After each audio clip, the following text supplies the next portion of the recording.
ಬಳ್ಳಾರಿಯಲ್ಲಿ DCM DKShi police ಅಧಿಕಾರಿಗಳ ಸಭೆ ಕರೆದ ವಿಚಾರ. ಎಚ್ಡಿಕೆ ಟೀಕೆಗೆ ಗೃಹ ಸಚಿವ ಜಿ ಪರಮೇಶ್ವರ್ ತಿರುಗೇಟನ್ನು ಕೊಟ್ಟಿದ್ದಾರೆ. ಡಿಕೆ ಶಿವಕುಮಾರ್ ಮೀಟಿಂಗ್ ಮಾಡೋದು ತಪ್ಪಲ್ಲ.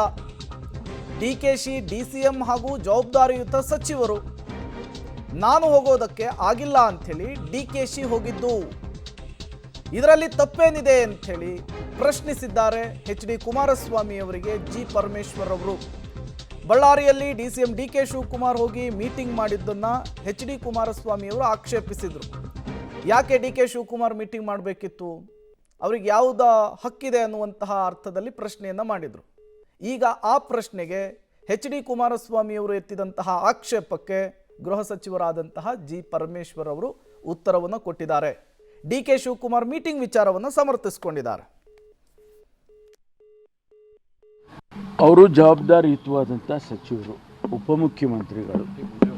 ನಿಜ, ಅವರು ಕುಮಾರಸ್ವಾಮಿ ಅವರು ಹೇಳೋ ಪ್ರಕಾರ ಅವರೊಬ್ಬರು ಕ್ಯಾಬಿನೆಟ್ ದರ್ಜೆ ಸಚಿವರು ಅಷ್ಟೇ ಬಿಟ್ಟರೆ ಅವ್ರಿಗೆ ಯಾವುದು ಎಕ್ಸ್ಟ್ರಾ ಅಧಿಕಾರ ಇಲ್ಲ ಅನ್ನೋ ಮಾತನ್ನು ಹೇಳಿದ್ದಾರೆ. ಅದು ಕಾನೂನಾತ್ಮಕ ಅಥವಾ ಸಂವಿಧಾನಾತ್ಮಕವಾಗಿ ಅದು ಸರಿ ಇರ್ಬೋದು.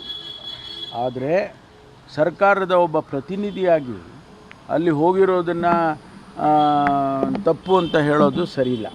ಯಾಕೆಂದರೆ ಅವರು ಒಬ್ಬ ಸಚಿವರಾಗಿ ಅಂತಲೇ ಇಟ್ಕೊಳ್ಳಿ, ಕ್ಯಾಬಿನೆಟ್ ಸಚಿವರಾಗಿ ಅಂತ ಇಟ್ಕೊಳ್ಳಿ, ಅದು ಡೆಪ್ಯೂಟಿ ಚೀಫ್ ಮಿನಿಸ್ಟ್ರು ಅಂಥೇಳಿ ಅವರನ್ನು ಪ್ರಮಾಣ ವಚನ ಕೊಟ್ಟಿರ್ತಕ್ಕಂಥದ್ದು. ಆ ಜವಾಬ್ದಾರಿಯಿಂದ ಅವರು ಹೋಗಿದ್ದಾರೆ. ಅದರಲ್ಲಿ ಈಗ ನಾನು ಹೋಗ್ಲಿಕ್ಕೆ ಆಗಲಿಲ್ಲ ಅಂತ ಹೇಳಿ ಅವರು ಹೋದರು. ನಾನು ಅಲ್ಲಿ ಆಗ್ತಕ್ಕಂಥ ಘಟನೆ ವಿವರಗಳನ್ನು ತಗೊಂಡು ನಮ್ಮ ಇಲಾಖೆಯಲ್ಲಿ ಇವಾಗ ನಾವೇನಾಗುತ್ತೆ, ನಾವು ಸಂಬಂಧಪಟ್ಟ ಸಚಿವರು, ನಾನು ಹೋದ ಮೇಲೆ ಅಲ್ಲಿ ಏನೇನೋ ಇನ್ಸ್ಟ್ರಕ್ಷನ್ಸ್ ಕೊಟ್ಬಿಟ್ಟಿದ್ದಾರೆ. ಒಂದು ವೇಳೆ ನಾನು ಇಮಿಡಿಯೇಟಾಗಿ ಅಲ್ಲಿ ಹೋಗಿದ್ದರೆ ಮಂತ್ರಿಗಳು ಬಂದರು, ಏನೇನೋ ಇನ್ಸ್ಟ್ರಕ್ಷನ್ ಕೊಟ್ಬಿಟ್ಟಿದ್ದಾರೆ, ಅವ್ರ ಪರವಾಗಿ ಕೊಟ್ಟಿದ್ದಾರೆ, ಇವ್ರ ಪರವಾಗಿ ಕೊಟ್ಟಿದ್ದಾರೆ ಅಂತ ಕೂಡ ಕಮೆಂಟ್ಸ್ಗಳು ಬರುತ್ತೆ. ನಾವು ಹೋಗುವಾಗ ಕೂಡ ಒಂದಿಷ್ಟು ಯೋಚನೆ ಮಾಡಿ ಅಲ್ಲಿ ಇನ್ವೆಸ್ಟಿಗೇಷನ್ನು ಯಾವುದೂ ಕೂಡ ಅದನ್ನು ತೊಂದರೆ ಆಗದಾಗೆ, ಯಾರಿಗೂ ನಾವು ಇಂಟರ್ಫಿಯರ್ ಆಗದಂಗೆ ತನಿಖೆ ಆಗಲಿ ಅನ್ನೋ ಉದ್ದೇಶಕ್ಕಾಗಿ ನಾವು ತಡೆದು ಹೋಗ್ತೇವೆ. ಯಾವಾಗಲೂ ಕೂಡ ಘಟನೆ ಆದಾಗ ಇಮಿಡಿಯೇಟಾಗಿ ಹೋಗೋದಿಲ್ಲ, unless it is really an emergency. ಅಂಥ ಸಂದರ್ಭದಲ್ಲಿ ಅದಕ್ಕೋಸ್ಕರ ನಾನು ಇಲ್ಲಿವರೆಗೂ ಹೋಗಲಿಲ್ಲ. ಉಪಮುಖ್ಯಮಂತ್ರಿಯಾಗಿ, ಒಬ್ಬ ಸಚಿವನಾಗಿ, ಸರ್ಕಾರದ ಪ್ರತಿನಿಧಿಯಾಗಿ ಅವರು ಹೋಗಿದ್ದಾರೆ.